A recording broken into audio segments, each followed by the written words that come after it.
Welcome to Frame by Frame. Welcome, welcome, welcome. We are here again. Yes. That's. But proof of it is that you're listening to this, and here we are. Yeah, we're both talking, yeah, and hopefully people are listening, and that's as much as you can expect from a podcast. That's kind of it. Yeah, there's That's nothing else, isn't it? Yeah, you're here, you're listening, and you can hear us. Yeah, that's yeah, that's it. That's all we need. Perfect. Well, welcome back to Frame by Frame. Well, we've established what a podcast is. It's all downhill from here. It's down. You talking to me? Did you have a brain tumor for breakfast? Well, who the hell else are you talking? You talking to me? I'm funny how? I mean, funny like a clown. You? I'm Peter Venkman. We all go a little mad sometimes. Man that doesn't spend time with his family can never be a real man. Damn! Hot. I'm kind of a big deal. First rule of my brother is, do not talk about my Yeah, baby!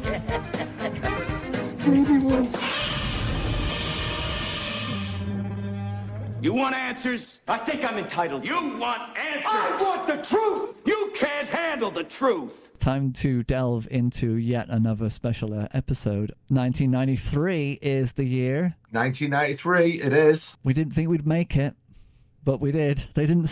Nobody said that we could actually get this far. 3 years in. Whoa. What messed my head up is I was saying, all right, I was saying to Tracy, we're doing 93, so, we're 3 years in. She went, no, you're 4 years in. I went, no, 93 is the third year. She went, no, 1990, 1991, 1992, 1993. And I was like, oh, yeah. Oh, yeah. This is the fourth one. So really, it's the fourth year. Yeah. We're on it. We know what we're doing. Yeah, exactly. It just takes my wife to, show me logic. And fact. But what a year. I mean, 1993, what a year for action. Yes. That's all I'm going to say to begin with. I mean, what a year for action. And what a year for spoof films. What a year for spoof. What a year for drama, realism, and anti-films. Yeah. Anti-subject matters and duality and oh my gosh, everything but the kitchen sink.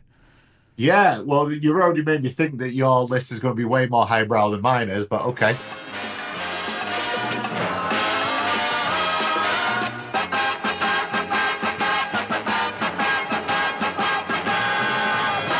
Okay. I'm going to let you start things off. We can do this. We can. Now, the number one, straight out the back, is a double header. Now, only because what this man did is astonishing to release these two films in the same year. Nothing less than, I can't think of another director who could have even possibly done this. To make two of the greatest films ever made in the same year and get released in the same year. So I'm talking about Jurassic Park and Schindler's List. Who in the world could have actually done that and released these two films in the same year? You're right. I mean, and two so different. They couldn't be stylistically any more different. Obviously, thematically very different. Of course, yeah. You know what I mean? Obviously, although one's about extinction and the other one's about the resurrection from extinction. So there is a kind of, again, it's duality. Yeah, absolutely duality. Yeah. You could say that the dinosaurs is a metaphor for Nazi Germany. Who knows? Blindly going and killing without really thinking about. Yes, well, what they're doing. But then it's the nature, and of course, as Jeff Goldblum would say, I'm simply saying that life finds a way. Finds a way. It finds a way. But two absolutely incredible films. Again, spoken about. And sometimes we come across a film. Or two films in this night that just been spoken about endlessly, and it's like what can my take be that isn't? But we're drawing a list, 5 each. Or in my case, it's now going to be 6. Yes, of films that I just couldn't let either of these films go. And being that both directed by Spielberg, I thought I could get away by just mentioning both right at the top, get out of the way with apologies, but there we go. That's it. No, but it makes sense. Sometimes blockbusters have to be recognized. I mean, sometimes it's not just about. I mean, they could have easily misfired. I mean, is there a chance that these films could have misfired and not become blockbusters? Not Jurassic Park, but perhaps Schindler's List could have, maybe, but I doubt it. You know, Yeah, it's an event, isn't it? Film come out as an event. It is an event, yeah. Universal Pictures presents You feel that? Hold on to your butts. a Steven Spielberg film. This is a feeling all over the park. Yeah, that's nice. Gotta go. An adventure. Look out! No! I can't get Jurassic Park back online. 65 million years in the making. Jurassic Park. How did you possibly pull off in 1 year Jurassic Park and Schindler's List? That seems like, how do you reconcile keeping both of those in your head at the same time? I had developed Schindler's List for over 10 years before I made it. I got Sid Sheinberg had found the book and sent me the book in 1982. He sent me the book the weekend E.T. was released. He'd read a review in the New York Times book review section, and he said, "Sir," as he would characteristically say to his friends, "Sir, I think this would make an excellent movie. You should read the review." And he sent me the review. And then he sent me the book the next day. And it took me 10 years to work up the nerve because there was such responsibility in telling that story. Yeah. When Steve Zalian finally finished his draft, and he gave it to me to read, and I read it with my wife.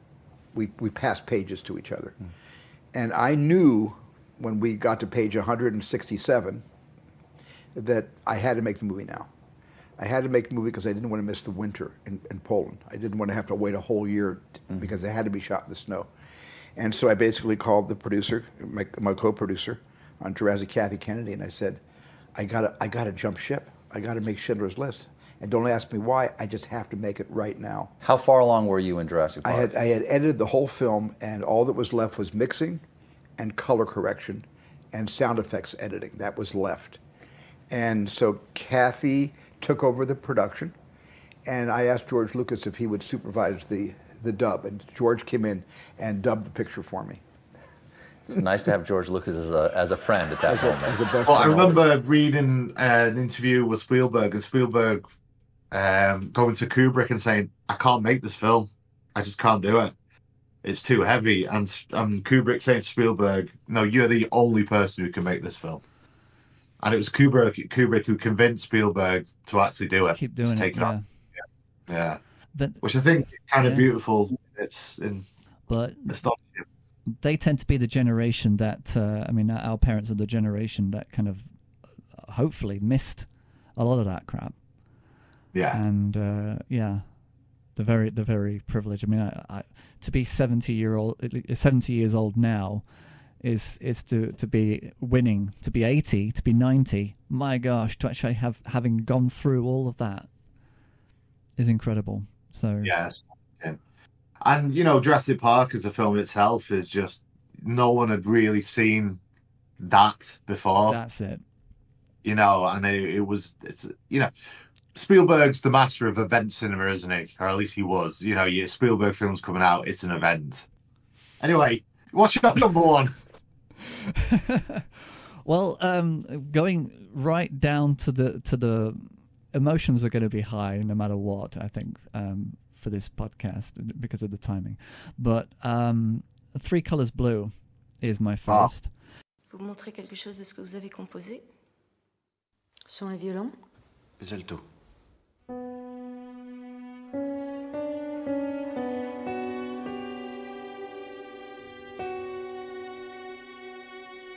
Et maintenant?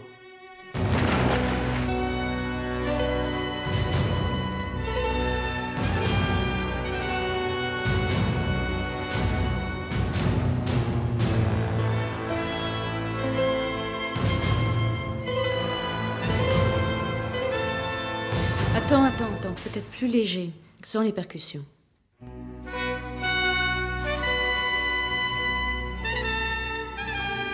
Si on retire les trompettes.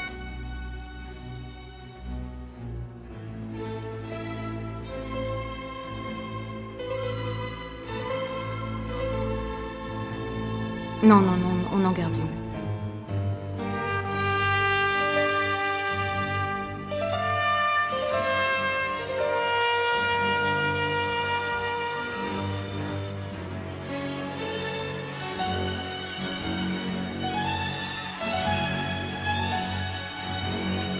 Piano, piano, sul testo. Mhm. Et au lieu du piano... Une flûte? Une flûte. On reprend au la.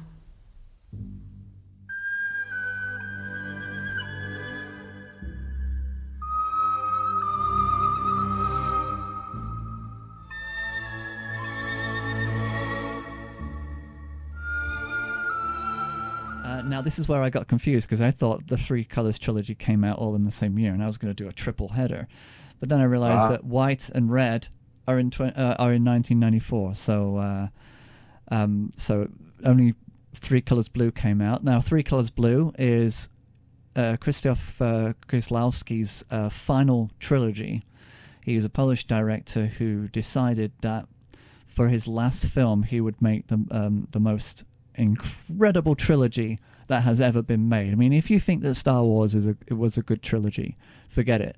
This is pure international revolutionary cinema. Of course, three colors being red, white, and blue, representing the flag of France. And in the case, liberty, equality, and fraternity are all things that are relatable in all cultures. Blue refers to liberty. It's about Juliette Binoche, who is a mother and a wife who ends up losing her husband and child in a car accident. Yeah, and that's from the get-go. This is a film about dealing with grief. Happy times. And Blue, of course, is very deeply representative of all that. But there's a certain dealing in this film that is quite astonishing. And even though she is dealing with grief, she decides that she doesn't want to deal anymore with grief. She gets rid of everything that relates to her family, everything that reminds her of a daughter and a husband. Apart from the one thing that connects her to her daughter is this blue ornamental. What is it? It's like a wind charm in a way. It's like a charm. Yeah. And she looks at she still has that. Blue might actually just be something that helps her to stay calm, keeps her grounded. Yeah, her husband was also a composer, wasn't he? And doesn't she keep hearing music? And that's it. He was a composer, and of course, the one thing that this film does is it creates this self-aware score. She can hear the score of the film bursting in ever so often. It's kind of like when you are grieving or when you are struggling with something, it keeps coming back to you in waves, but it just comes up to you like that. They're like jump scares in a way in this film. She's getting out of a swimming pool, and as she's submerging from that piece of being in the blue, she comes out, and the first thing she hears is a bar of his composed music. Yeah. He had an unfinished piece, and she eventually takes it upon herself to try and help his writing partner complete it. She is as much a musician as he was, so much of a collaborator, and that is basically her not being able to get away from her past, because it's always going to be there. It's her. Hang on, have I just? Can you say something, Andy? Yeah. No. Oh, weird. Sound just suddenly went very dead. It's very weird. I suffered from synesthesia. Then I was like, I can hear you, but not hear you, if you know what I'm saying. And this is what this film is pretty much about, if you think about it. Synesthesia. It's almost as if she can see music. Yeah. And that's something I get. Yeah, you get that. To be able to see music. It's yeah. Well, I can listen to certain bands and I get like a vibrant blue image in my head. That's it. And that's, I mean, this film is so incredibly beautiful. Yeah. And yet it fights the concept of what grief is. It's anti-liberty in a way, because no matter how free she wants to be, if you think about it, if your entire family dies in a car crash, you can do anything, you can be anything. Life suddenly starts again. What a horrible contradiction that must be. Yeah. To be a liberty because you are yourself once more, but yet you are so far removed from that because you don't want to be that anymore. It's anti-liberty. I don't want to be liberated. I don't want to be liberated from this anguish, and that's a powerful message, and it's such a strong exploration. Yeah. Wow. It's gonna be a heavy one. Wow. I nearly picked this. I really did, because I love this trilogy of films, and I love this film. I watched it again, and I cried. It is so deep. It's on the same level as any film that can tear you right to the core, and it is. This is one of them. Yeah, no, it really is. Yeah. Yeah. Wow. What's your next one? Please make it a comedy. Well, it's not comedy, but I had So I had a different list to this, but considering what happened the other day, I rewrote it to just be a little bit more. Apart from one I couldn't take out. So anyway, my next film then is the reason we started this, is The Fugitive. I came home, there was a man in my house. He had an artificial arm. Are you saying that I killed my wife? Are you saying that I crushed her skull and that I shot her?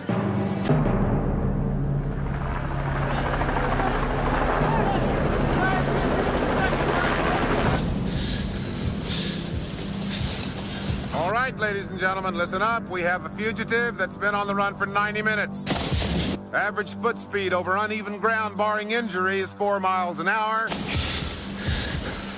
That will give you a radius of 6 miles.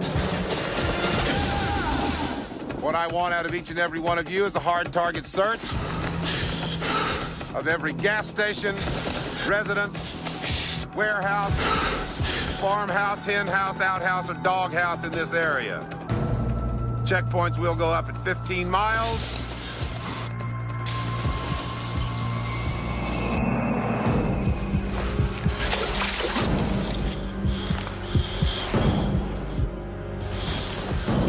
Your fugitive's name is Dr. Richard Kimball.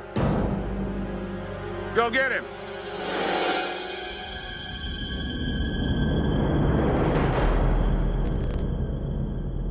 I came across The Fugitive again, didn't I? And just started watching. Thought, you know what, that's really good. It is amazing. Really good. I really enjoyed that. Harrison Ford's great in it. Tommy Lee Jones is great in it. There's just something quite. It's very exhilarating and exciting, and also it's got a good story. And I talked to you about it, didn't I? And you said, "Oh, you know what we should do with Frame by Frame? We should just talk about 90s films." I was like, "That's a great idea." So I couldn't not pick it, really, could I? You couldn't, and I thought about that, and I saw that, and I thought, well, Andy's going to put it in his list. So yeah, I had it as a standby just in case you didn't, in case you'd forgotten.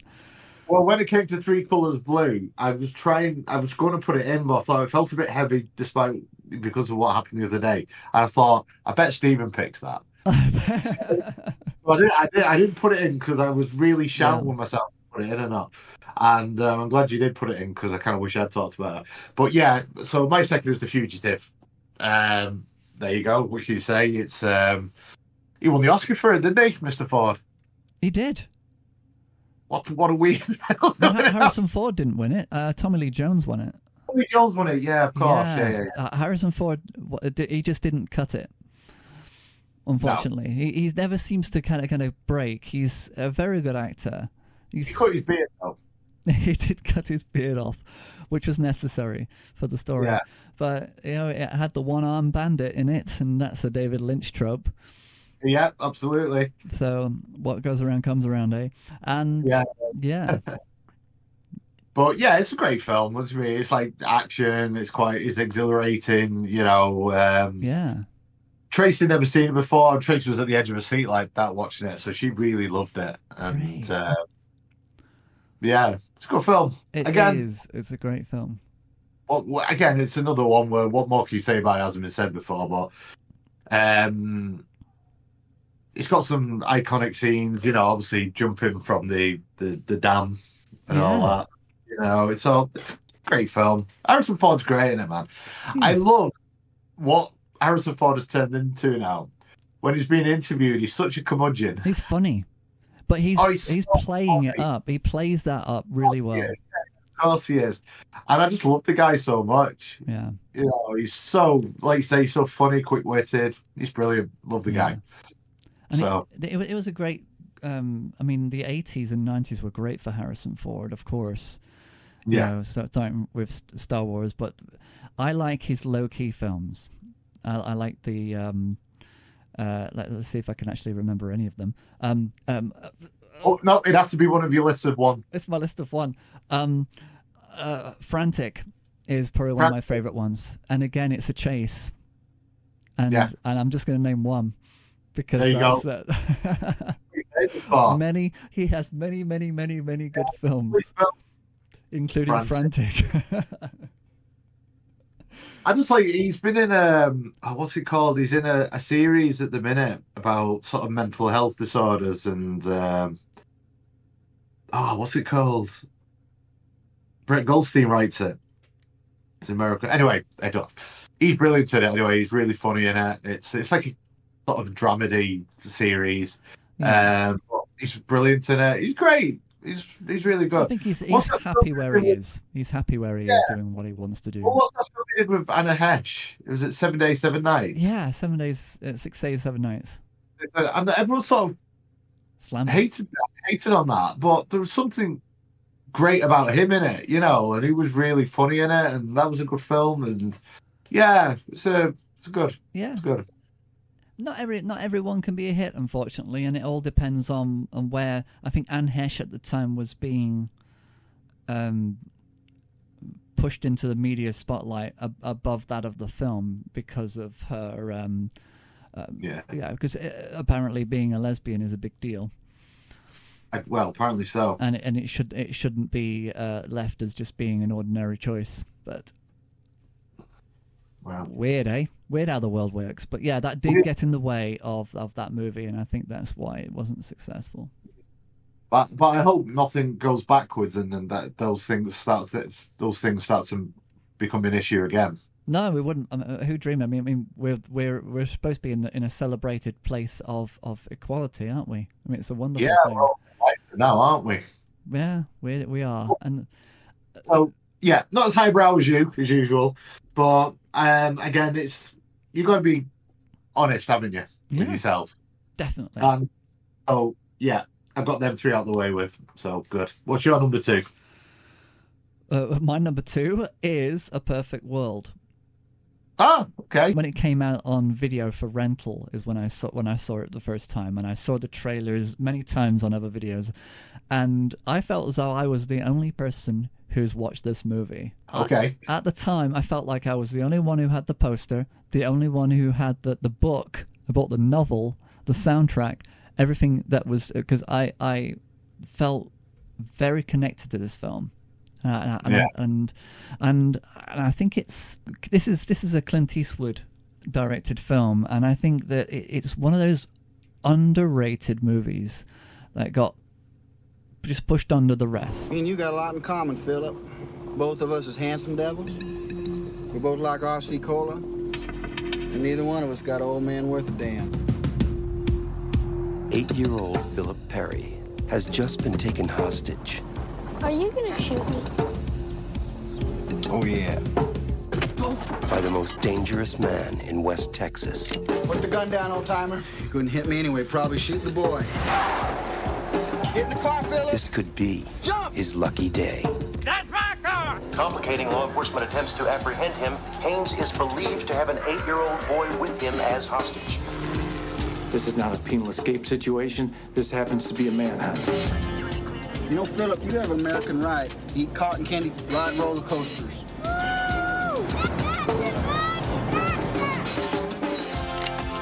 You got a phone? No. Go inside, lie down till we're gone. I told that judge to send them up. I told him it was the right thing to do.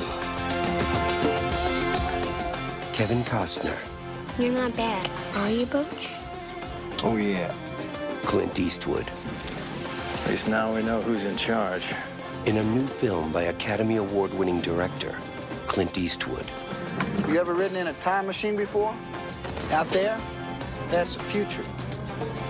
And back there, well, that's the past. This is the present, Philip. Enjoy it while it lasts.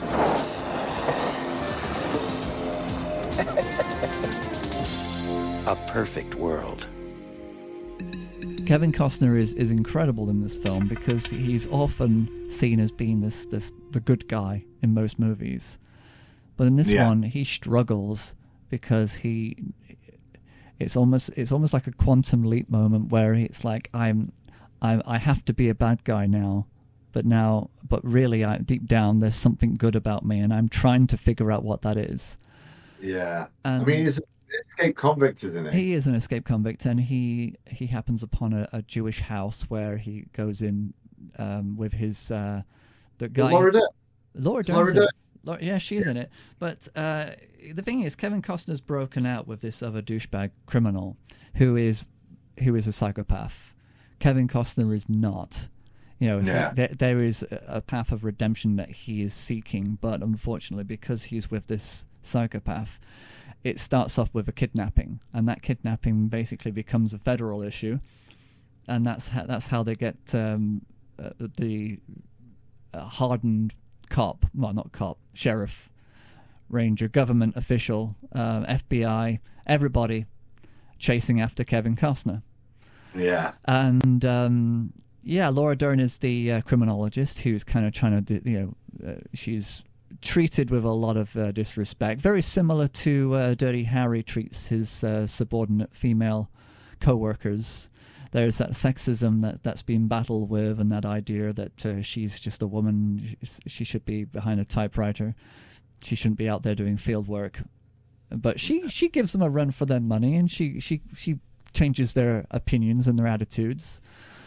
And so the whole thing is just a hunt, but it's this relationship between Costner and the boy who sees the boy who is Jewish as being oppressed and having a life that's just not, worth living if you can't ride roller coasters, have fun, eat candy, and enjoy Halloween, and he just wants everything to be a perfect world. Of course, the antithesis, of course, is that they're not in a perfect world.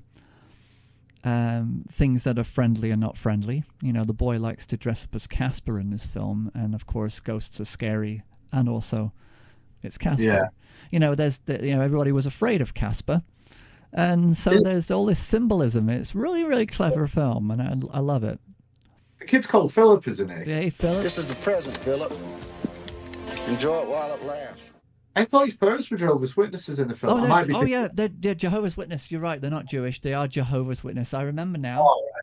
I was going mad. Do you know what? You are absolutely right, because she says when they're trick or treating, she says, "We are Jehovah's Witness." I remember now. So I do Christmas or Halloween. I'm getting my films mixed up. I'm thinking about Harrison Ford's Witness, which is another film that could have gone on my list. Yeah. I'm thinking of Witness, which is a very similar thing. It is, but it's very similar. That was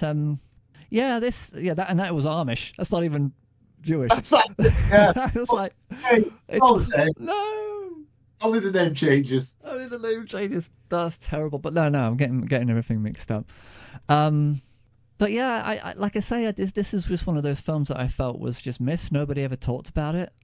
Nobody ever, and I just think that it's worth seeing. Absolutely. The first time I heard about this film, I can't remember who it was, but it was a critic who said From Dusk Till Dawn was a perfect world directed by Giorgio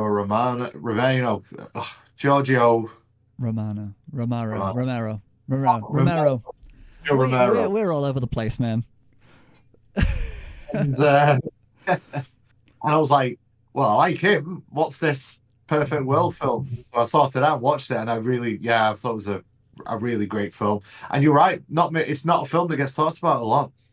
No, I don't think people know what to talk about. You know, it's very clever, clear, and it's a lot smarter than the usual road movie. You know, and of course Laura Dern's in it, and she's great in it. The accents that they have in this film are great. Even Kevin Carr, you know, it's quotable. It's almost quotable, and it's almost, I don't know, it's what Kevin Costner is wearing and the attitude. It's kind of you kind of feel comfortable in his presence. Yeah. You know, but you almost want Kevin Costner and Clint Eastwood to be friends in this movie. They will always be the hunter and the hunted. Yeah, it's you know, you want so much to be different because you want to have that perfect world as well as the audience. So there's so many freaking layers to this movie that get missed, and I think that's probably why people don't want to talk about it, because there's just too many layers to the onion. I would have known about it if it hadn't been for that critic who said that about From Dusk Till Dawn. Exactly. And there's a lot of films like this. There's a lot of films like One False Move is a film that gets hidden away, and White Sands, and films that kind of like just peek over there and say hello, and then they just go away, and that's it. Yeah, like Raiders of the Lost Ark. Yeah, that was a big hello. That was thumbs up. Oh. Thumbs up. You see, this is what Siskel and Ebert needed. Andy's got bubbles that appear on his screen now because he's got this high-tech camera, and he's making me feel ashamed of my 720 Logi. Yeah. You think it's bubbles, I've just got really bad flatulence.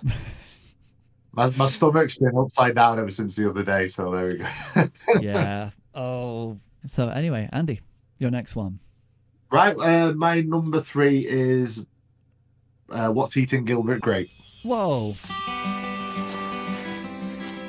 Pandora. It's a town where nothing much ever happens. This is where I live with my family. Doctor said we'd be lucky if Arnie lived to be 10. I could go at any time. Arnie, don't be rude. Some days you want him to live. I kill him, Gilbert. I know, buddy. Okay, son, come down now. Hey! Some days you don't. When is this gonna stop? And then there's Mama. That's my mom in there. You see, with Mama, there's no nice way to break it to you. She's not all that big, Gilbert. I saw a guy at the state fair who was a little bit bigger. I haven't always been like this. I haven't always been like this. Gilbert, I'll need a delivery later. If nothing ever happens here. It's those lobsters, isn't it? Why does it always happen to me?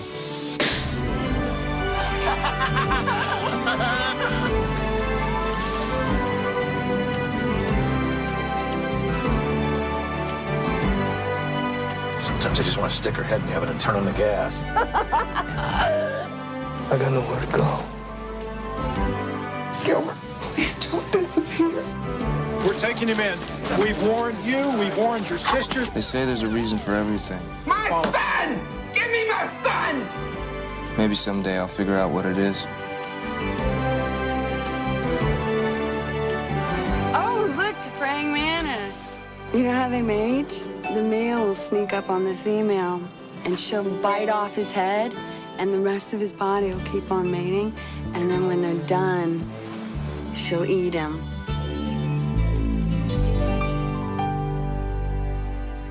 That's a surprise. Oh, really? Yeah. I actually forgot about that film being in that year. Tell me about it. Oh, about it. Oh. Yeah. We watched ventriloquism then. I'll tell you about it. Glug, glug, glug, glug, glug. It's radio. We watched this recently, and it's a great film. It's a very, very good film. We've got obviously Johnny Depp, Juliette Lewis is in it. Is it Mary Steenburgen's in it? And obviously DiCaprio's in it. Steenburgen. Yeah. Steenburgen. Is that how you say it? Steenburgen. Steenburgen, yes. Mary, Mary, Mary. Mary Steenburgen. Mary Steenburgen and Melvin and Howard. And the winner is Mary Steenburgen. Mary Steenburgen. Schnagger's son, swimmer, sent him. Those aren't words. Mary Steenburgen. Or Steenburgen. It's one of those names that can be messed up in so many ways. Mary Steenburgen.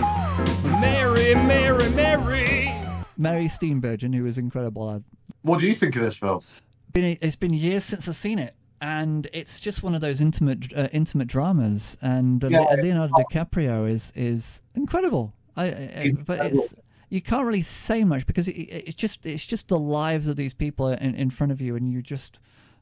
But that's what I kind of love about it. It's kind of like it's like you've stumbled upon this family that you watch, but it's not trying to be anything else but that. Yeah, and then that's it, really, And I just think it's good to see. It's good to see Johnny Depp in a low key, not the acting. Yeah. Not being a crazy character, but just acting and being just what being himself as much as possible in this film. Yeah. And even Juliette Lewis isn't killing anybody in this one. No. It's between this and A Boy's Life. The DiCaprio De Niro film. Yeah. Yes. But being that I'm trying to stay away from too dark in a minute, which you will find out with my next two picks. I just thought it was worth mentioning because, again, I don't think this is a film that really gets talked about a lot. Again, yes. Much like A Perfect World, it's a great film. It's really well acted.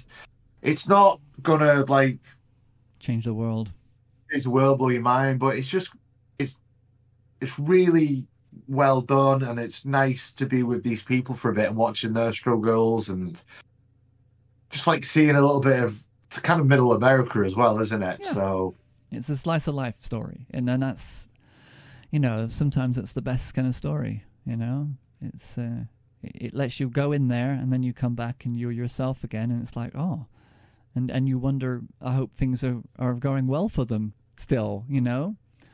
Yeah. Without there being any sequel bait or anything, you just know that it's self-contained. It's right there. Yeah. And I mean, there is dark in it. There's Johnny Depp's character is having an affair with that married woman, and then later on, that woman's husband kills himself. You never quite know why, and you just think, is it because he knew and all that? And so there's things happening in there, but it's never massively overstated. But also, this wasn't a hit. I think the budget was 11 million and it made 10 million at the box office. Title might have something to do with that. What's Eating Gilbert Grape? It could do. It's quite a literary title, though, isn't it? It's a very literary title, but it's just one of those things that dumb people might not get. Yeah, unless people went through thinking, "Oh my God, this is going to be a sci-fi film. Some aliens are trying to eat this guy called Gilbert Grape." Yeah, he's made of grapes. It's a story about fruit. About aliens drinking wine, And, but yeah, again, it's because it's a film I love. I mean, DiCaprio was 19 years old when we did this, and he does really well he's astonishing in this part. It's a really good film. So yeah, there we go. That's my number 3. Yeah, and I think that this is what projected him as a real. I mean, I do remember Eating Gilbert Grape being reviewed, and everybody was talking about DiCaprio, and that was probably the only thing that was the take home from that. When you remember what you saw of it, it was always about his performance. Yeah, and that's absolutely right. So, what's your number 3? Well, again, it's a movie that hasn't been seen by anybody. It was made for 800,000 estimated. It made $1 million. It wasn't there for a profit, but it launched a career. And it's a film about small winnings and small dreams. It's really, I've already done Jurassic Park. You already done Jurassic Park. Oh yeah, well, this is Ruby in Paradise, and Hi, I'm Laura Dern, and I'm here to introduce Ruby in Paradise, a film that was written and directed by Victor Nunez. It was released in 1993 with Ashley Judd and Todd Field. And, you know, I'm such a fan of Victor Nunez's work in the film in a very particular way, and maybe selfishly as an actor, something that really interests me, which is just watching human behavior and the filmmaker in the film taking the time to explore the characters in the silences and their organic nature. And I just loved watching that, and I think it's great to see it more so. More actors and filmmakers and scripts encourage human behavior in movies. That's the fun stuff, where we get to learn all kinds of stuff. So I really enjoy it, and I hope you enjoy Ruby in Paradise. Well, I could do just about anything right here, I bet, and it looks like it's No, I don't really need cute. one. Are you sure? Because there are plenty of people in here. I'm sure that you could just add me right in, and I could do something just fine for you. The award-winning feature film debut of an extraordinary new actress, Ashley Judd. On the edge of the edge, now it's up to me to what I want to be. I think we're gonna carry it. Every girl's dream. Ruby in Paradise. this was a weird thing for me. I saw this film at the end of watching something. I can't remember what film I watched first, but I'd recorded. Sometimes when you record a film on, say, Channel 4, you leave it recording and it records whatever's on after. Yeah. Well, it was on after, and it had Ashley Judd in it. And I was about to say, this is your obsession with Ashley Judd. This did start a somewhat a fascination with Ashley Judd. In fact, again, it was the exclusivity of her and the lack of awareness of her that kind of interested me. Nobody knew who she was, and this film was just on the television, and I watched it. She is a woman who's basically now moves to Panama City in Florida. She is getting away from whatever life that she had, wants to start afresh, and she has a dream.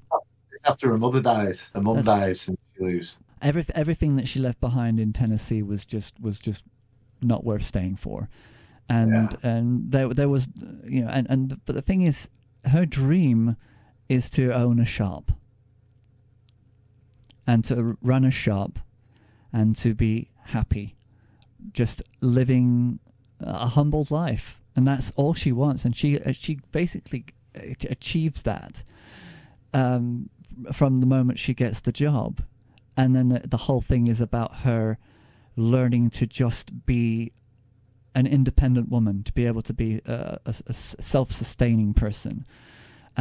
She feels as though she doesn't have to have a man in her life, but there's that thing that says to her that she can't do this on her own as well.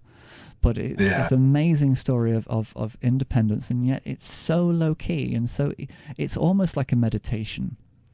You're just with her, and you almost feel protective of her, and it's a fascinating little story.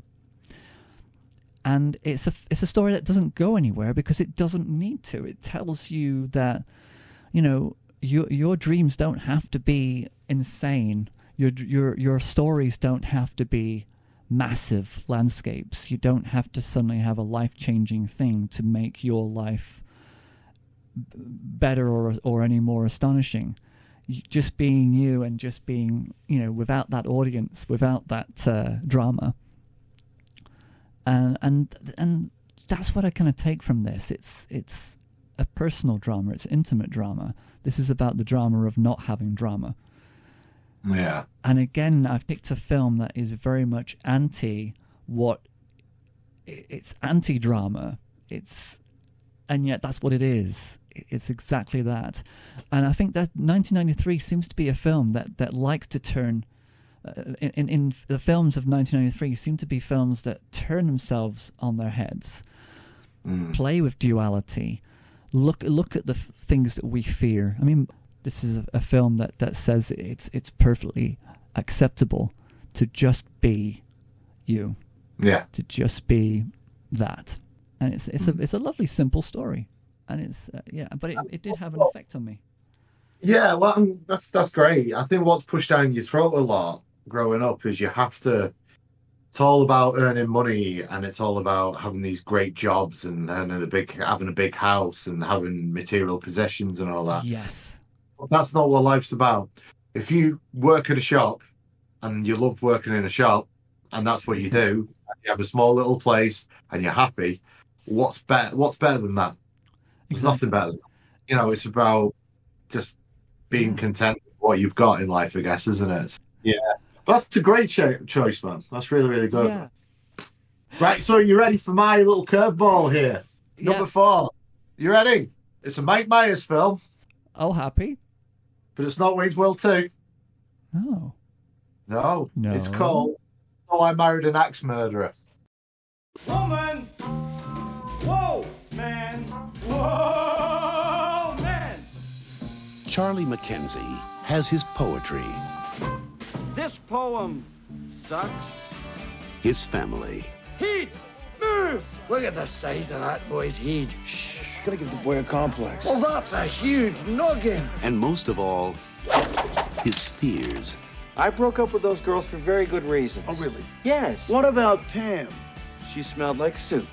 Then one day, he met Harriet. Ah! She's everything he's ever wanted. What do you look for in a woman you date? I know everyone always says sense of humor, but I'd really have to go with breast size. Desired Yeah, there you go, scratching. and hoped for. You know Harriet, Well, actually, I don't. but you did have sex with her. Hello. Now, he's ready to spend the rest of his life with her. The trouble is, it could be a short one. The honeymoon murderer. She marries men under fake identities, and then she murders them. No. Charlie, there's something I've been meaning to tell you. Rose had a picture. It checked out. TriStar Pictures presents a love story that gives new meaning to the word committed. Mike Myers, Nancy Travis, Anthony LaPaglia, Michael Richards, Stephen Wright, Phil Hartman. But everyone here calls me Vicky. And Mike Myers. So I Married an Axe Murderer. Here I am getting all bent out of shape just because she's a killer. Directed by Thomas Schlamme. Oh, of course. So I Married an Axe Murderer. Now, here we go. I love this film. I think it's absolutely hilarious. I think it's a little gem that not many people watched. I remember it coming out on Sky when I was a kid. I'm watching it. I could not stop watching it. Until it finished. Until it finished, which was not 2 hours, about an hour and a half, I think. I recently watched it again because I was like, oh, well, it's not going to be as good as I remember it being. So I said to Tracy, we're doing 93 this week. Can we watch this film again? And we both were laughing our asses off throughout the whole film. It's great. Mike Myers plays 2 people in it. It might have been the birth of Austin Powers because he plays, obviously, his character in it. He plays his dad in it, who's this Scottish guy. It's full of Saturday Night Live people who've got little cameos in it every now and again. It's a really witty script. It's fluff. Obviously nothing to be taken seriously, but it's just an absolute riot. It's really funny, and it's got little moments. So obviously, Mike Myers plays this guy. He comes up with excuses to flirt with girls. It gets a little bit serious, and then that's it. He'll come up with a stupid excuse, like the smell of Bovril or something, to not be with that person. And his best friend in it is sort of like, oh, you always do this. Anyway, he meets this girl who's just a butcher, and they get along really well. And then his dad gets one of those, those stupid magazines that say, "Oh, baby born with peg leg." Those kind of like the Inquirer. Yeah. Oh, love those slag mags. Yeah. Yeah, UFO stole my toothpick. That kind of thing. And he sees some stories in that resemble his girlfriend's. What his girlfriend now has told him, like that she can speak Russian because her ex-boyfriend spoke Russian, and this trail of people that in this paper that they call themselves the is it the wedding night killer or something like that always kills someone on the wedding night. And anyway, that's just the story, the vehicle for just people to have fun and little comedy things, and it's absolute joy. If you're feeling down, put this film on. It's just joy from middle to end. It's his girlfriend's sister that is actually got this unhealthy relationship with her. And but have you seen this film? Do you know what? I don't remember it. I think I have. Mate, I think I have, but I might not have. Yeah. The opening is this one take, which is kind of a homage to the one take in Goodfellas, where they're going through this cafe restaurant. He's sort of like a stand-up comedian, but he does beat poetry. And this one take, it's just this huge cup of coffee going round this entire thing. And eventually, as the credits are rolling at the beginning, and it goes up, the cup of coffee just goes up to Mike Myers, and Mike Myers goes, and it's like that. And it's like, "Excuse me, I think I ordered the large coffee." And it's little things like that, these little improvised lines that I love it. It's such a great film. I urge anyone to watch it. And as ridiculous as it is, him playing his dad, who's like really mean to his other son, who's got this big head and these improvised lines between it. Oh, love it. Love it. Watch it. It's just Pete Myers. It's so good. Pete Myers and the birth of Austin Powers, as you say, but the birth of him being, a master of disguise. He done Wayne's World a couple of years before. And Wayne's World 2 came up this year as well. But there's something very... It was almost as if, and I didn't look into this, maybe I should have done. It's almost as if this was kind of made before Wayne's World, and somehow Wayne's World did really well. Or let's release this little known film that no one knows about now because Mike Myers are doing so good. But it's just absolute joy. It's just escapist fun, and sometimes that's what you want out of a film. I think that's it. That's what films are. Hopefully, sometimes. Yeah, sometimes. Yeah, exactly. I mean, it all depends on the mood, and that's it. I think we will be delving into more comedies than ever, just to kind of get through hard times. That's generally when we start seeking them. So yeah, that's a good choice, Andy. It's a good choice because it's not what I expected again, and yet it's something I want to watch now. Thanks to you. Yeah, I urge anyone to watch it, just to put some on and just have a laugh. That's it. And it's very essentially 90s. The look of it, the feel of it. It's shot in San Francisco, and everything about it is 90s. And it's something about it that it calms me. If I watch this film, I kind of just go, yes. You know what I mean? It's like, okay. That's a good one. That's a good idea. Wow. And your number 4 is a film about persecution in Taiwan. Ang naging pagtanggap kay Jackie Chan sa unang pagbabalik niya sa Taiwan. Simula ng controversial that's exactly right. What was it? Are we on 4? Yes, we are. Now, I was going to go for a very dark film, but I changed it at the last minute this morning to go for the not so dark film with humor. Okay. It's written by Tarantino. True Romance. True Romance. From the director of Top Gun and Beverly Hills Cop 2 comes a movie that will leave you breathless. Christian Slater, Patricia Arquette, Dennis Hopper, Val Kilmer, Gary Oldman, Brad Pitt, Christopher Walken, in a Tony Scott film that critics are calling a Bonnie and Clyde for the 90s. True Romance. Rated R. Yeah. No, I nearly did. Nearly did. It's amazing that we haven't crossed over yet. No, well, apart I've got these. If you look at this, this is things that I nearly went for, or that were in the list that I've changed. You've picked some of them, so we would have crossed over. I hadn't changed it this morning, so yeah. I mean, I was going to go for California, and I just because I mean, California is a incredible film. Again, Juliette Lewis is in that, and Brad Pitt. The performances are strong. I mean, Michelle Forbes has only made one movie before this, and she was strong in this. David Duchovny was strong in that. But I just couldn't go for it in the way that I felt as though True Romance deserved more attention. I think you're absolutely right with that. I think True Romance is a better film than California. I like California. If I'd have picked a California, I'd have maybe then talk about Duchovny and how the X-Files starts in '93, and no one needs me to go on about that. We don't need that, exactly. And a stellar cast, strong cast. It's directed by Tony Scott, soundtrack by none other than Hans Zimmer, who has this memorable kettle drum thing going on throughout the whole film. And it's so not what you expect from an action film. This is a romantic comedy, and it is. It is hilarious film, but there's violence in it. You can draw parallels to Wild at Heart, can't you?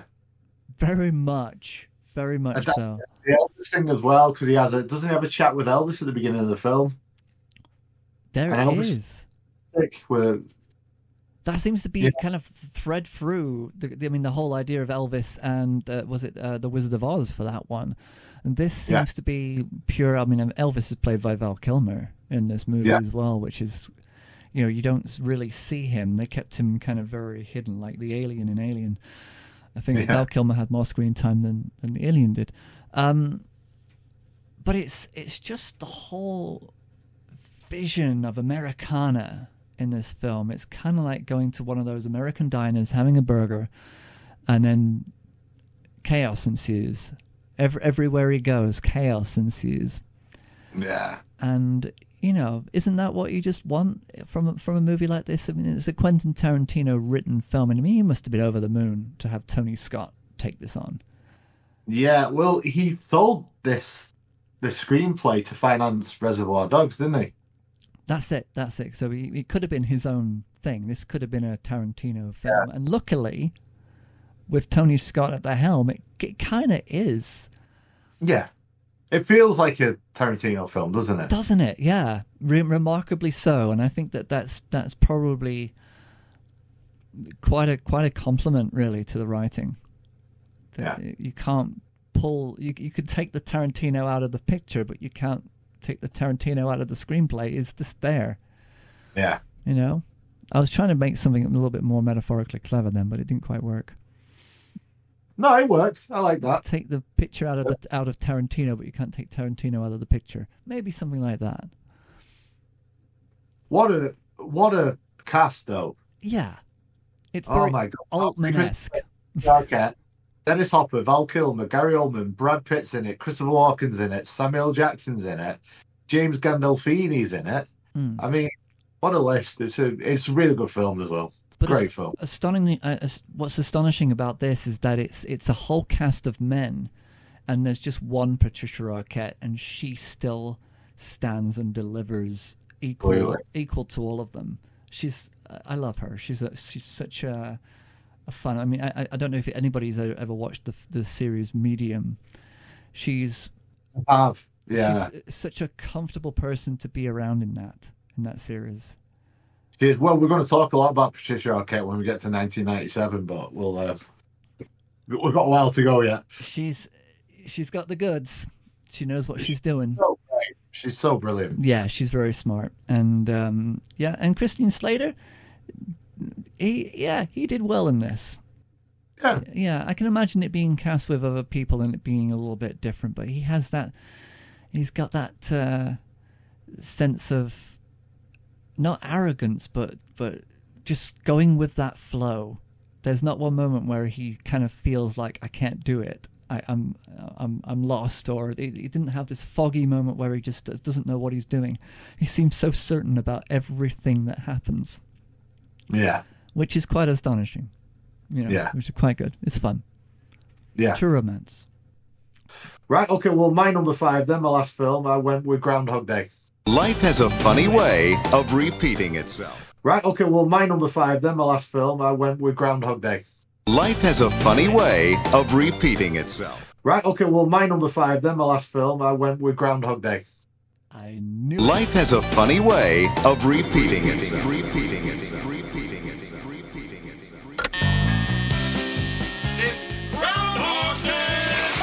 Groundhog time. 1,000 people freezing their butts off waiting to worship a rat. Weatherman Phil Connors is spending the day in Puxatawney, Pennsylvania. Phil? Ned! Ned Ryerson. I did the whistling belly button trick at the high school talent show. Bing! Bing! But Phil's about to find out he's not just stuck in Puxatawney. Will you be checking out today, Mr. Connors? Chance of departure today, 100%. He's stuck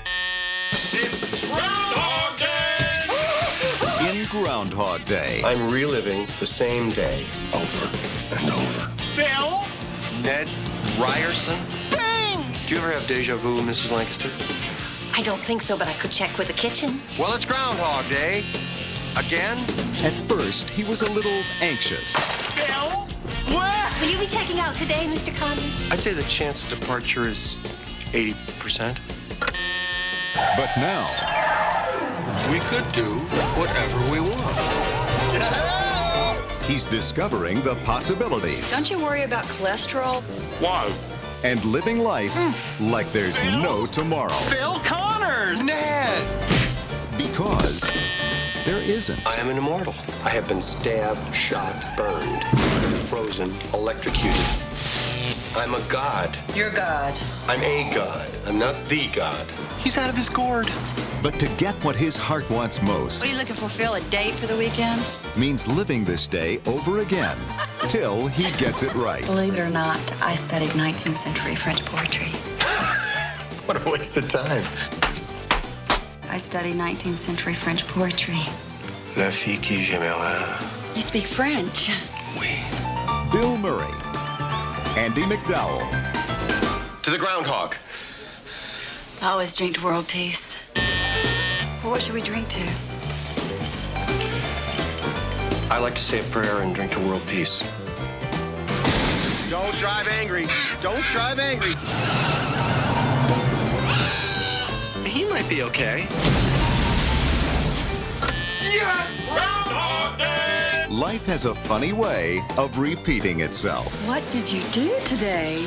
Oh, same old, same old. I knew it. Oh, did you? Yes, I'm glad you did, because I had a feeling you were. It's I'm angry. You got this. Yeah, well, again, what can you say? So it's yeah, Bill Murray.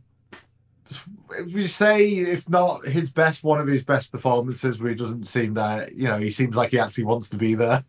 You know what I mean? Very much so, yeah. And it's not an obscure film where the material is kind of like overshadowing him. He is the center of this film. Yeah. And yeah, so he's a cynical television weatherman who goes to, what's the town called? What's the town? Puxatawney, Pennsylvania. Something. Puxatawney, Pennsylvania. I can always feel what it's called. Puxatawney, Pennsylvania. We have this Groundhog Day thing, and anyway, he gets stuck in a time loop, so he goes around the same day over and over again. Every time I hear the Cher song, the Sonny and Cher song, I think of this film. Yeah. And it's hilarious, but it's actually quite touching. And it's obviously he finds himself. He finds what really matters in life to him. And Andy McDowell is great in this. Obviously directed by Harold Ramis, and yeah, a great film. It's one of the all-time great comedies. Hilarious, touching. After you want out of a film, it's there, isn't it? Yeah, the wonderful thing about this, it lends it so much to improvisation because of the variations of the days. They were able to just say, okay, now we're going to do it differently. Now we're going to take the same take, but we're going to do it differently. Yeah. That is this is an actor's dream. Actors love playing like this. Yeah, and I think when Bill Murray's allowed to just let loose, be Bill Murray, it's when he's his best. That's it. You know, and I think that's why this gets touted as one of his best films, because he's just full on Bill Murray in it, isn't he? You know, you can tell when he's improvising, when he's doing, you know, and it's a joy to watch. When he's full Bill Murray, he's just one of the best, isn't he? That's it. And you can tell when he's just there for the paycheck. You can smell it now. Yeah. I mean, especially now. But I think that comes with age as well. Actors tend to get a little bit jaded. I mean, look at Hugh Grant. He's playing the same kind of roles that Bill Murray would have played. You know, the annoyed, jaded, no longer floppy-haired kind of lovable I think he Brit. went out that route, but I think now, like in Paddington 2, Hugh Grant's amazing in that film. Oh, he so changed it. Oh, yes, he was the Harrods dude, wasn't he? He kind of like he's got like a sideshow thing, hasn't he? And he just takes it on. But he's in a horror film called Heretic. Yeah. Oh, So he's changing it up a little bit then. He's having a bit of a renaissance as our Hugh. Oh, that's fine. That's fine. Because I just kind of sensed that kind of Bill Murray-esque kind of annoyance with the world kind of creeping into his performances. That, I think, but he was in that Dungeons and Dragons film, and he's hilarious in that. I think he's having a bit of a... I think he's finding himself a little bit as Hugh Grant. And that's he's probably helpful. It's probably helpful. He's having fun with himself. And I think that's what sort of Bill Murray can do as well. You know, when he finds something they can just have fun in, he'll just do it, and he's brilliant. You know, some of my favourite parts in Lost in Translation is when you can tell he's improvising and just cracking Scarlett Johansson's character up in it. She's just laughing at him because he's hilarious. That's it. That's it. You that's his stage. That is his stage, and that's what he loves. And I love the stories about Bill Murray. You know, have you? It's turned into a cliche now, but there was a guy in Central Park on holiday taking pictures, and some guy comes up behind him and puts his hands over his eyes, and then so he sort of turns around like, "Who the hell's that?" And it's Bill Murray, and Bill Murray just says, "No one will ever believe you," and walks off and leaves him. I love little stories like that because he's just this. He's got this mystique about him. No one, only a select few people in Hollywood have his number. No one can get hold of him apart from the select people. And they'll ring him and say, look, we think you'd be good for this part. And no one knows if he's going to turn up or not a lot of the time. You know, he just turns up and you're like, oh, great, he is here. On a budget of 14.6, anywhere between 14.6 and 30 million, it made 105 million. Ah, that's good. Yeah, but it's still making money. And it's funny because Groundhog Day was not about time loop. And yet that has now become a part of our, having a Groundhog Day moment. Yeah, or if a film's about a time loop, they'll say, it's Groundhog Day meets this. Yes, exactly. It's you know what I mean? About the time loop thing. This is the mother of all. Yeah, it's a great film. So, Andy, tell me about Groundhog Day. Puxatawney, Pennsylvania. Andy, tell me about Groundhog Day. Puxatawney, Pennsylvania. What's your fifth choice? My fifth choice is Groundhog Day. Life has a funny way of repeating itself. Andy, what's your fifth choice? My fifth choice is Groundhog Day. Life has a funny way of repeating itself. Yeah, Andy, it's time to actually uncover what is your fifth choice. Oh, well, my fifth choice is Groundhog Day. Life has a funny way of repeating itself. What's your fifth choice? My fifth choice is Groundhog Day. Life has a funny way of repeating itself. Andy, what's your fifth choice? My fifth choice is Groundhog Day. Life has a funny way of repeating itself. Yeah, Andy, it's time to actually uncover what is your fifth choice. Oh, well, my fifth choice is Groundhog Day. Life has a funny way of repeating itself. Go on, so your last one. What's your last one? Well, my last one is Groundhog Day. Hey. No, it's not.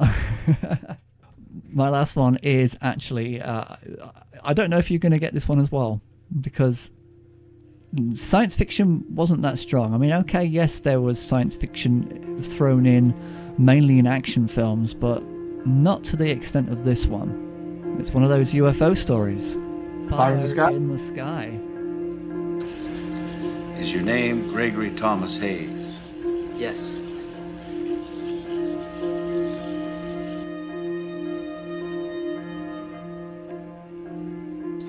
Did you see an object hovering above the clearing? Yes.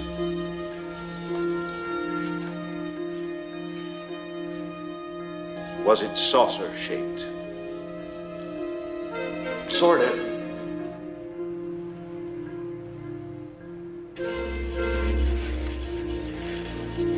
Did you see Travis Walton approach the object on foot? Yeah.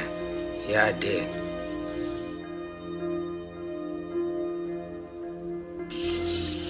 Did you personally dislike Travis Walton? What kind of question is that?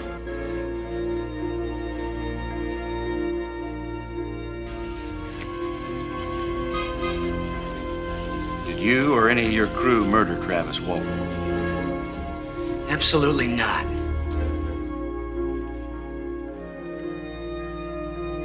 What did it look like? It looked like a fire.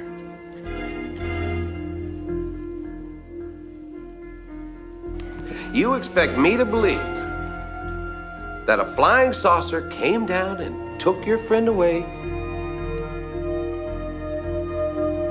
Why the heck aren't you speaking up for us? Why let this man talk to us like this?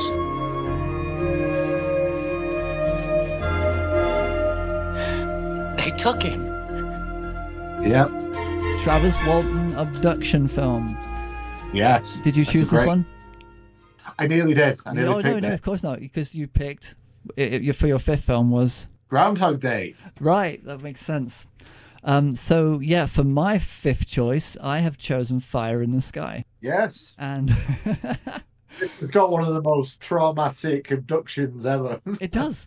It does. It's kind of like the Clockwork Orange of alien abductions, very much so. And I think it's probably inspired by that eye-opening moment, literally.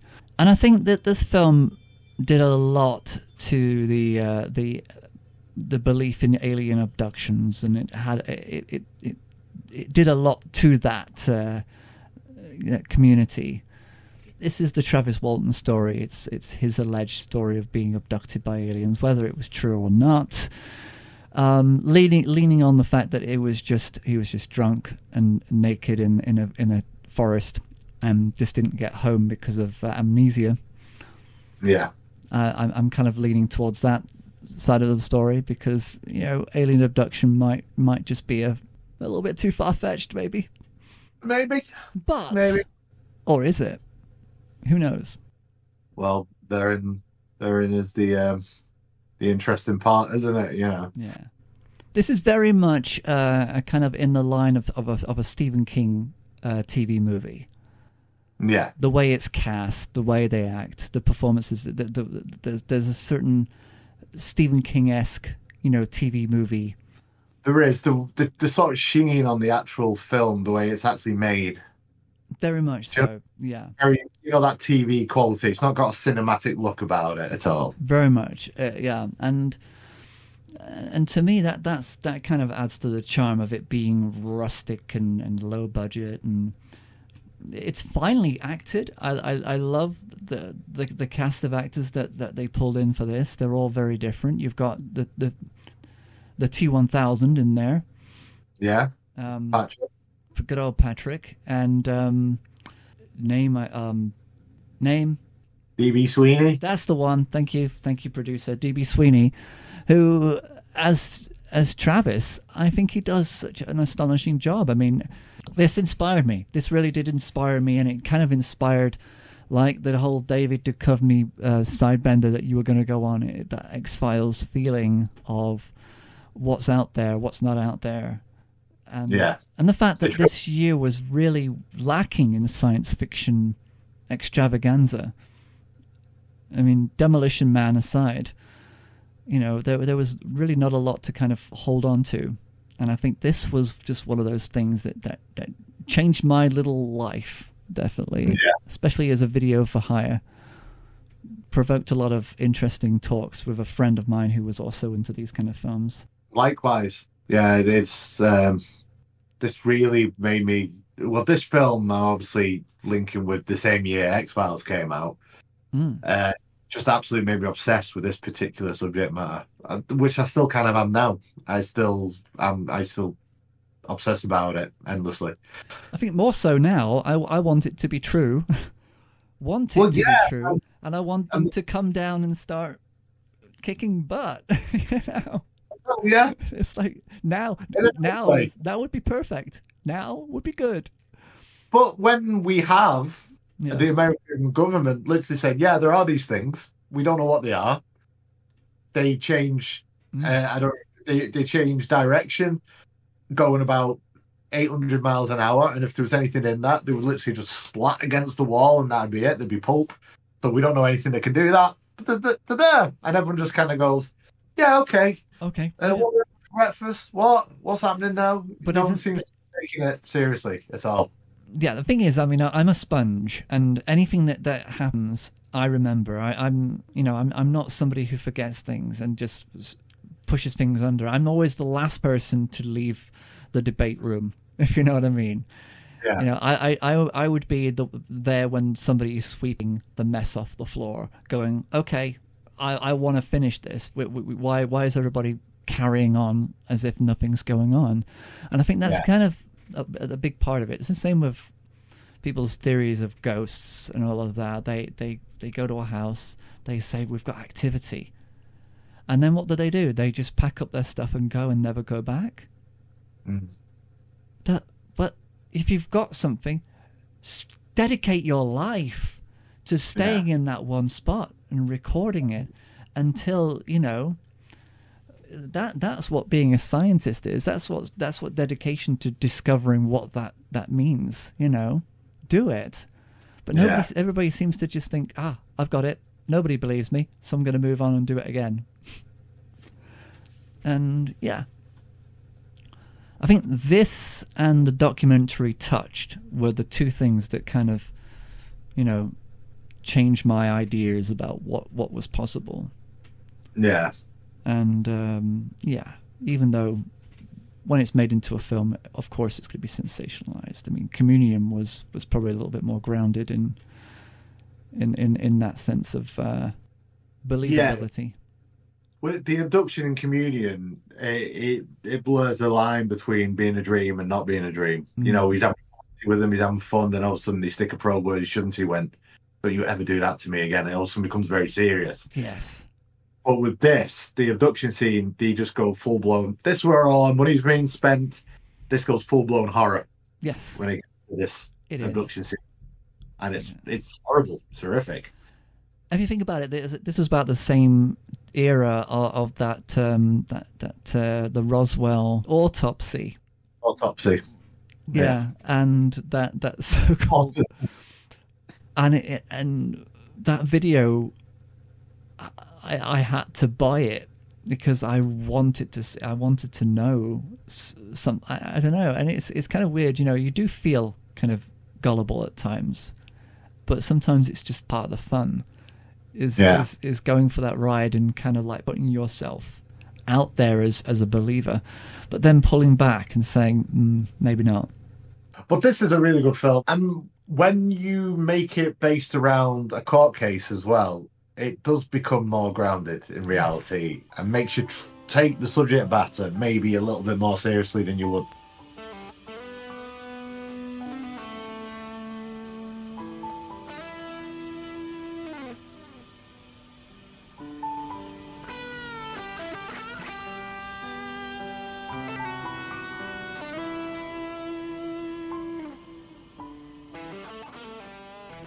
We've done 5 movies from 1993. Yeah. I just want to say we didn't mention Loaded Weapon 1 and Hot Shots Part 2. We didn't. Comedy trio, but Spoof, I mean, they were good. They were okay. They're fun, but it was the start of the decline, I think. I suppose it was, but Hot Shots Part 2 and Loaded Weapon are great.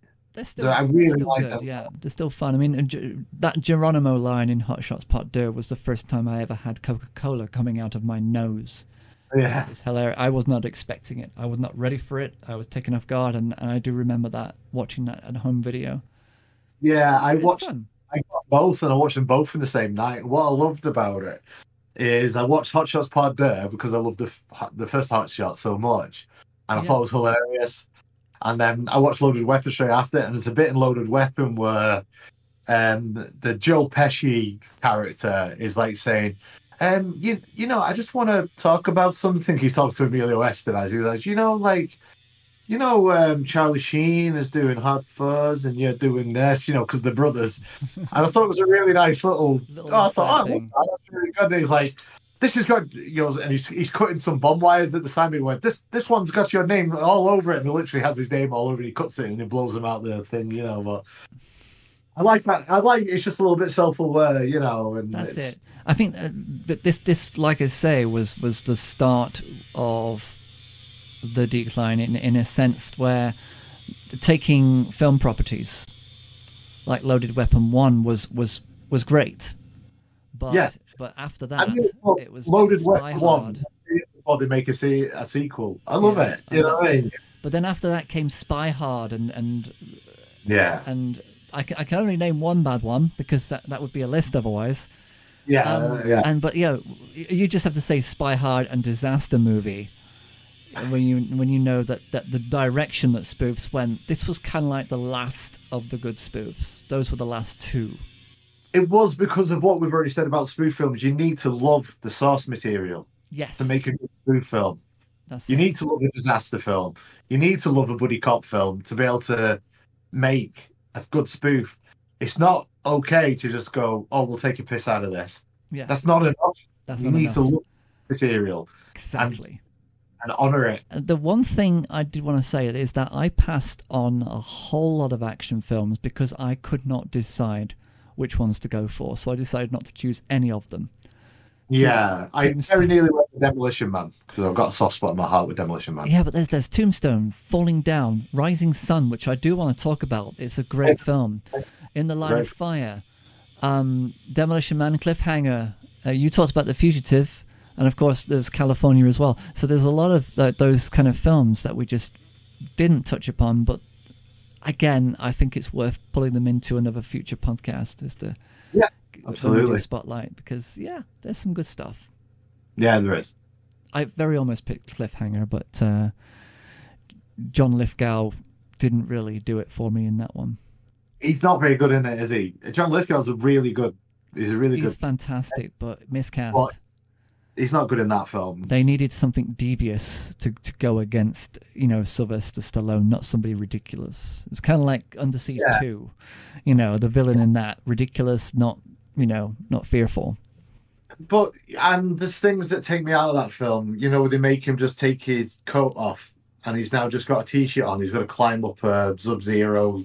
It's like -3, -4, and he's got to climb up the mountain with just a t-shirt on. It'd be impossible.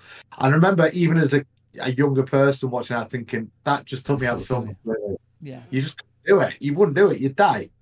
Exactly. I mean, Cliffhanger could have been so much more, but I'm grateful that it had that opening scene. Which was perfectly parodied in Ace Ventura, When Nature Calls. But when she is hanging on, losing that glove, he's losing her, and the look in her face, the acting was superb. That first, I mean, if there was ever a great first scene to start a film, that's probably one of the best action scenes that I have seen. That really hits you hard. And of course, they threw away the rest of the movie, but that's fair enough. That's just the way it goes. They give you tension between Stallone and the guy who was obviously married to the girl. They did. Michael Rooker played that tension well. Michael Rooker, great. Fucking hell, I love Michael Rooker. But yeah, so it created that tension, but it was just not enough to hinge on. Yeah, something was missing with Cliffhanger for me. I would have gone with Demolition Man over Cliffhanger. Definitely. I would have done. Because, of course, in Demolition Man, he says to Sandra Bullock, anyway, where the hell did you learn to kick like that? And what does she say back to him? Jackie Chan movies? You know me. I'm Jackie Chan. Welcome to the Jackie Chan Corner with Andy Lewin. Ready? Action. Fight. De Niro, wow. Dustin Hoffman. Jackie Chan. I'm Jackie Chan. Jackie Chan films. Yes. So in 1993... Segue! We never do segues. So in 1993, there was a film called City Hunter, which is an absolute batshit crazy film based on a Japanese anime that Jackie's in. It's got absolute weird sense of humour throughout the whole thing. But as always, got some good fight scenes in it. But the ending fight scene, that set piece, is absolutely astonishing. So I would recommend anyone to watch that. Boom. How many Jackie Chans do you give that one?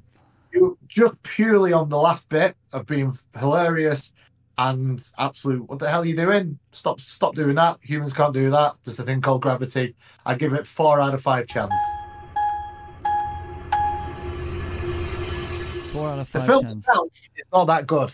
It's a bit, we talked about a lot of the comedy is lost in translation when it comes over to a Western audience. Yes, that's right. I think a lot of this is, and there's quite sexist humour in it as well, so it doesn't date well.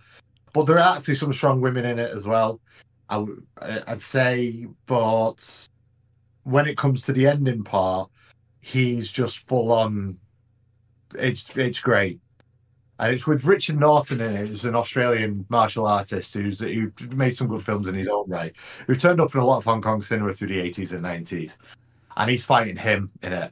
But it'd be quite funny where he's fighting, and Richard Norton is a great martial artist in his own right. And then what it'll be is a back shot of Jackie fighting this guy, and all of a sudden, Richard Norton turns into a Chinese person fighting Jackie because he probably can't go as fast as Jackie would need to. But it's got, well, the ending bit is brilliant. It's got some really good set pieces. You'd watch it to see that. I like seeing those moments anyway, because I know, you've got to kind of. I would probably not watch this film. I would just go to the bit where he has a fight in the middle and the ending bit, and I just watch them bit because they are astonishing. Definitely worth watching. In the 90s, it was probably peak Chan for being physically about as good as he's going to get, and then it starts to, But anyway, oopsies. Yeah. There you go. Fantastic. We interrupt this broadcast to bring you yet another Andy sideshow. If Jackie Chan wasn't enough, now we have to have a Tom Hanks corner. You wait, several more episodes down the line we'll end up having a Jennifer Grey corner, and you know what? Nobody puts baby in the corner, darn it. So here we have a little segment we call the Tom Hanks corner. Hit it, Andy. So I was listening to Conan's podcast, which is great, and you should listen to it. And Tom Hanks is on it to talk about his recent film with Robert Zemeckis. And then he was talking about, what's it like to be Tom Hanks, and be this thing. He goes, I'll tell you what it's like. So when he was filming Captain Phillips, obviously, if you know what Captain Phillips is about, it's about the true story of this boat being taken over by Somalian pirates. That's it. It's the way Paul Greengrass, who directed the film, likes things to be very realistic. So he set cameras up. He said he knew they were in the middle of the ocean. He knew they were going to get attacked. I didn't know what they looked like. I didn't know when it was going to happen or what was going to happen, but I knew it was going to happen because Paul Greengrass wanted the most natural reaction he could get. That's it. So this is the question of what's it like being you? What's it like being famous? Blah, blah, blah.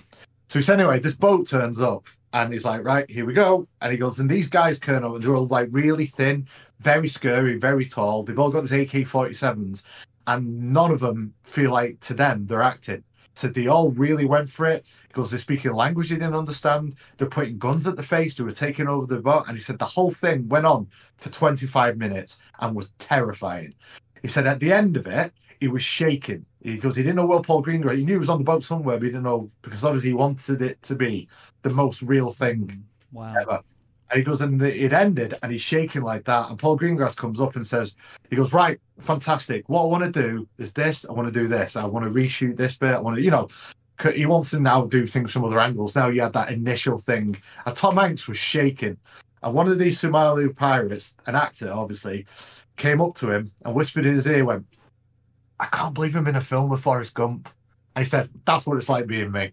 And I just thought it was a fucking brilliant little story, and I wanted to share it with you and whoever else listens to this, because it made me really happy. that he'd just been through that trauma, you know, that felt real, you know, proper filmmaking, and then for one of the actors to come up to him and whisper in his ear, I can't believe I'm in a film with Forrest Gump, after he just scared the living crap out of him. I thought it was just brilliant. So we'll end it with that, eh? Thank you so much, Andy Lewin. And of course, you can find us everywhere: Spotify, Audible, iTunes. We're also on YouTube when it behaves, when it doesn't like copyright issues, because, well, I've got to put trailers in. What the hell am I supposed to do? Huh? Trailers are fine. It's a trailer. It's a trailer, but you know what? It's the algorithms, guys. But we'll do our best to keep them coming. And if there are any muted segments, it'll only be for the trailer segments only. So over to you, Tom Cruise. I feel the need for speed. Ow! Charlie, don't surf! This is fantasy. Oh, you betcha, yeah. Quit griping. I like griping. I got a bad feeling about this. Life moves pretty fast. You don't stop and look around once in a while, you could miss it.